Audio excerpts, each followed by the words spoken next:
So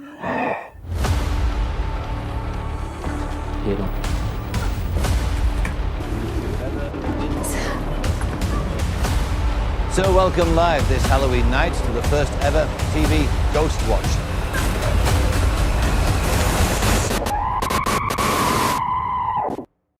Welcome live this Halloween night to the first ever TV Ghost Watch. We're going to investigate one of the most baffling and fascinating areas of human experience, the supernatural.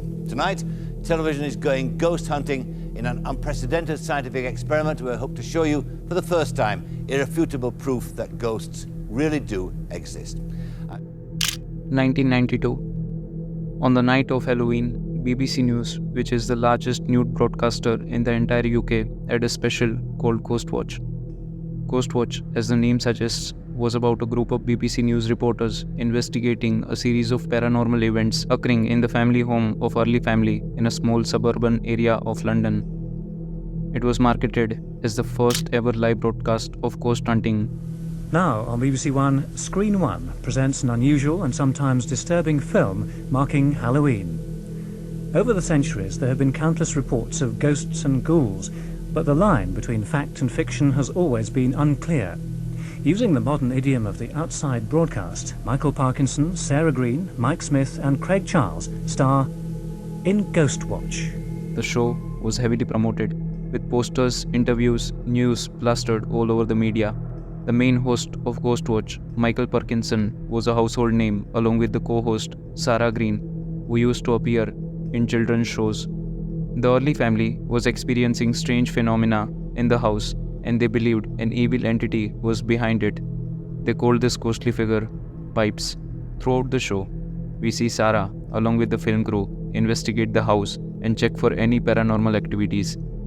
Initially, the crew is skeptical, but bizarre activities start happening as the show progresses. It's out the way. Can you hear this? I can't get it open. Hi, Casey, downstairs! Downstairs! She can hear in the kitchen. She's downstairs. She's downstairs. You get Downstairs. You just go back to bed. Get back to bed. It's all right. Back into bed. It's downstairs. Come on.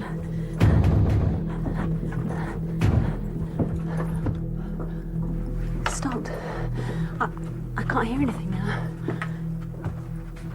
What are these?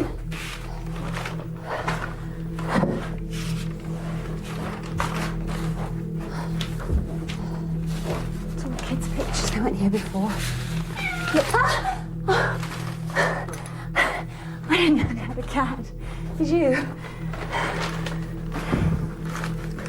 I don't know what to do. Should we go back upstairs and The whole thing is being monitored by Michael in the studio.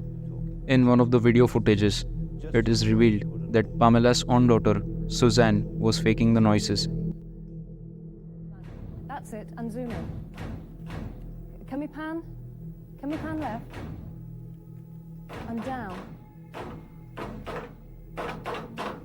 Okay.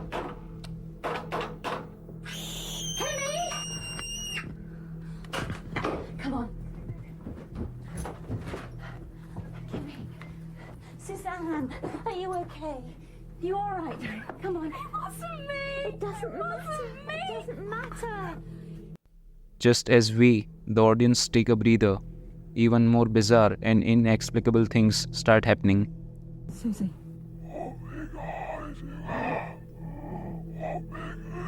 Stop it! Stop it, Susie! Suzanne, you're coming with me. Suzanne? You're coming... Suzanne? Listen to me, Susie. Suzanne starts talking with a different voice and finds scratches around her throat. No one knows what is happening to her. Basically, things go haywire. The only catch is, the entire show is fake. It is not a real documentary, nor a live broadcast. The show opened with a title card that revealed who wrote it. If that hint wasn't enough, there is even a phone number on the screen that Michael asks the audience to dial if they want to report anything paranormal. But when audience actually dialed the number, the viewers would hear an automated message. The show is fake. Do not panic. Unfortunately, at that time, there were only 5 operators taking all the calls, and thousands of people were calling. The message did not reach every caller. Despite all these hints, little did the producers know the show was going to scare and scar an entire nation.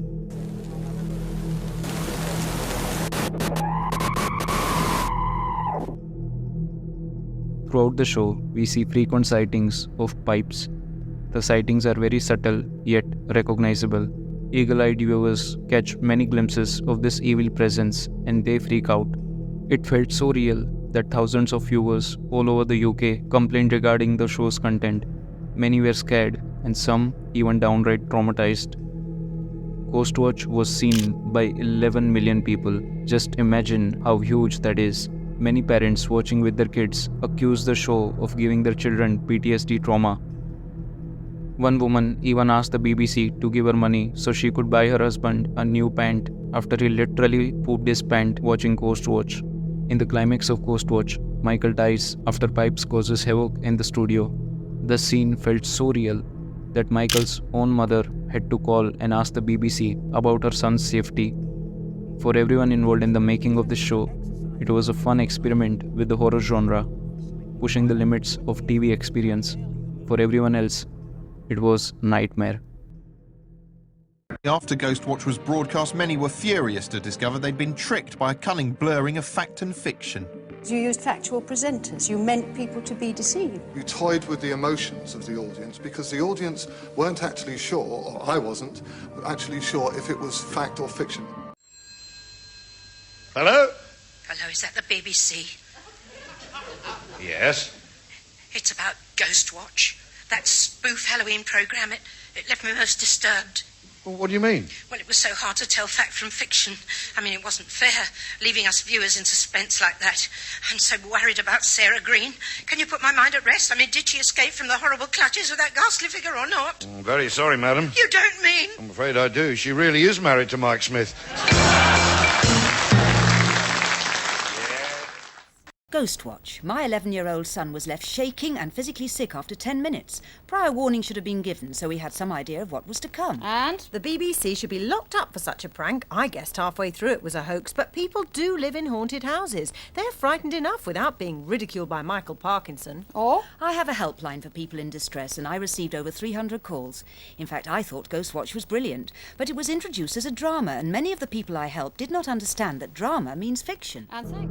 In Nottingham City, April and Percy Dunham were watching Ghostwatch with their 2 sons, Martin and Gavin. The 18-year-old Martin was a factory worker and he had learning disability. As the show progressed, the parents noticed Martin was growing more and more agitated. When asked, he barely spoke anything. His parents described him as if he was being hypnotized. 5 days later, Martin hanged himself and left a suicide note. If there are ghosts, I will be with you always as a ghost. The family blamed the show for their son's death. The BBC had to apologize afterwards. The show was banned for 10 years and it was never released outside of the UK. The only way to see it was through the DVD copies. The show is a stark reminder that not everything we see on the TV is true, no matter how reputed the source may be. Anyway, as an entertainment piece of media, Ghostwatch is groundbreaking.